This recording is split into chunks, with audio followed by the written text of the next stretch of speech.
Hi everybody, it's Kathy here from Kathy Loves a Scrap, and I'm coming to you from the land down under. And today I'm working on an off-the-board project with pineapple papers, and it is a Wednesday, so that means it's what's on the mug. So this is the mug that I've chosen to work from because it inspired me from my photos, and this is the layout that I created using that as my inspiration. So I collected together a whole range of bits and bobs that I have laying around, some flowers, some fussy cutting that needs to happen. These are all things that I've cut out in past. I actually don't use a lot of them in the end. I go and get a cocoa vanilla ephemera pack, the one that's called Happy Days, and I end up using a lot of those flowers instead.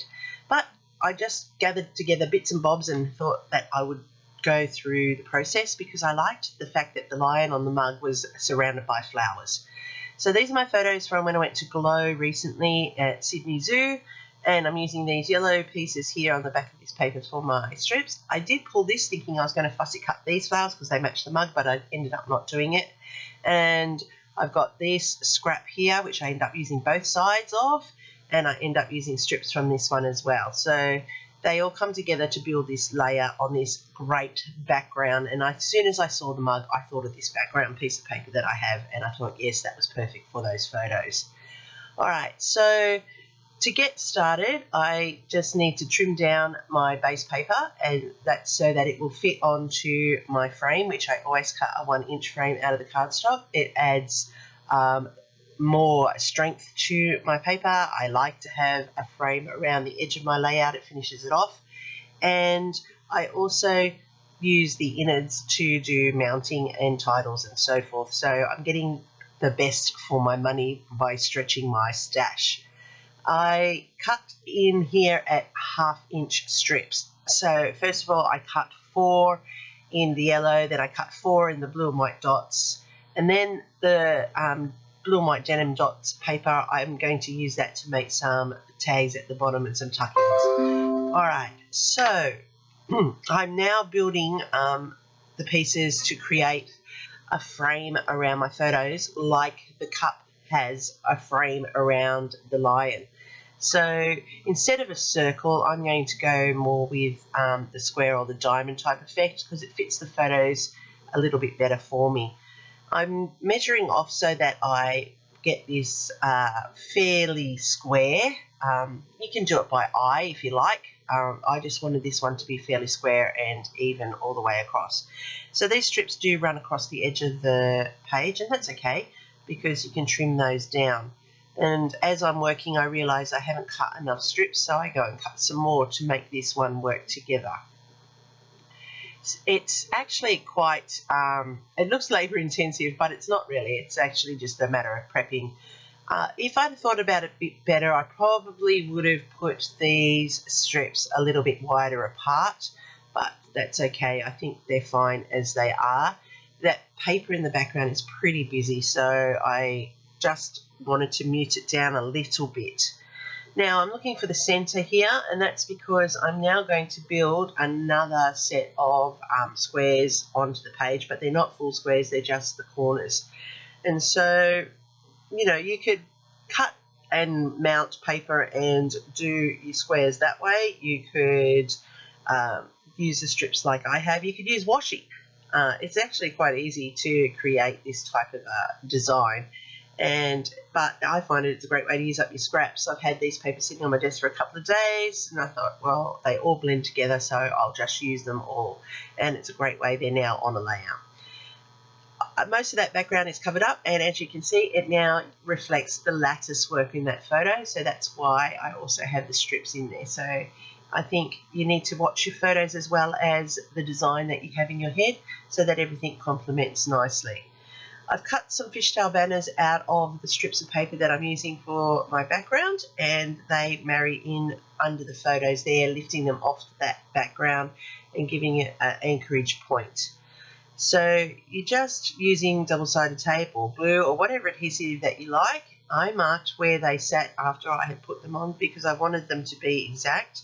Often I forget to do that, and my page then doesn't work exactly as I laid it out when I first laid down the photos and were happy. Now, as you watch, you get carried away, and I've put that photo in upside down, oblivious. And then suddenly I realise, as I'm going to stick it, that it's in the wrong place. So as I said, I went and got those Cocoa Vanilla flowers because they matched the colour scheme beautifully. The ones I was using weren't doing it for me, so I had to go and source some different ones.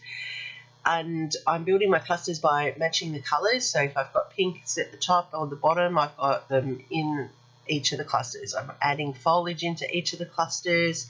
I've got the greeny blue in there, and now I'm looking for purples to put in. Some are fussy cut, some are darker, but the idea is there.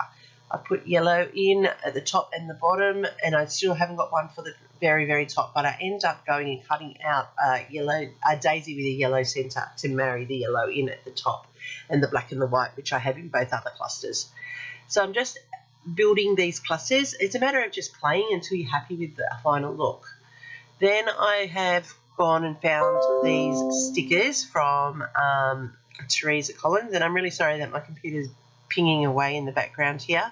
It really is annoying, but my family can't help themselves. They just get up and then they just decide to give me a million messages at once.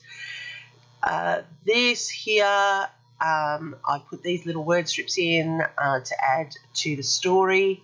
As I said, this was when we were at Glow.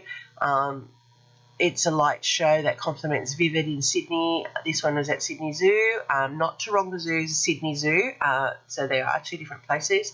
And I'm just writing, if I only knew COVID was the outcome. I actually got so sick after this event with COVID. It was quite unreal how quickly it hit me. So, but the night was a great night while it happened. I found these little resin hearts, and I've just added them on here into the clusters and in the three colours, a purple, a minty blue and a white. And they're very cute little resin hearts. So I don't know where I got them from, some $2 shop or something, I'm not sure. Now, as I'm looking at it, I know that I want to add a little bit more detail to it just to highlight a few areas on the layout. So I'm doing some faux stitching around the outside of the yellow strips and on the inside of that main square. And there you can see the layout has come together quite simply. To also build in the mug that I use for inspiration, it has splatters around it, so I'm just adding some splatters to my layout. I really am needing a new white splatter, a white new spray, so I'm right at the end of this one. So just adding them in to add that muted tone, bring down that background a little bit more. And there you can see how those clusters have come together. You can see how I've used the strips of paper to create that background. Added in my hand journaling. That's really important that we journal. And I actually like how this came together. I wasn't sure at first, but who would have thought that a mug could inspire you? It's amazing what you find on Pinterest to help you. And I have to say, thanks to Crystal for inspiring us to challenge ourselves by what's in the mug. And that's a great way. Go and check out the playlist that I have down below. Lots of people playing along, lots of ideas. Get inspired by somebody. I'm Kathy from Kathy Loves to Scrap. I scrap to gun here in Australia, and I like to share with you. Give me a thumbs up if something inspired you. I really do appreciate. Thank you to the subscribers, and if you haven't already done so, hit the subscription button. Leave me a comment. I promise I'll get back to you as soon as I can. I always love your feedback. You can find me on all my socials under Kathy Loves to Scrap, even Instagram, where everything ends up. Thanks once again for watching. I really do appreciate. Happy scrapping. Until next time.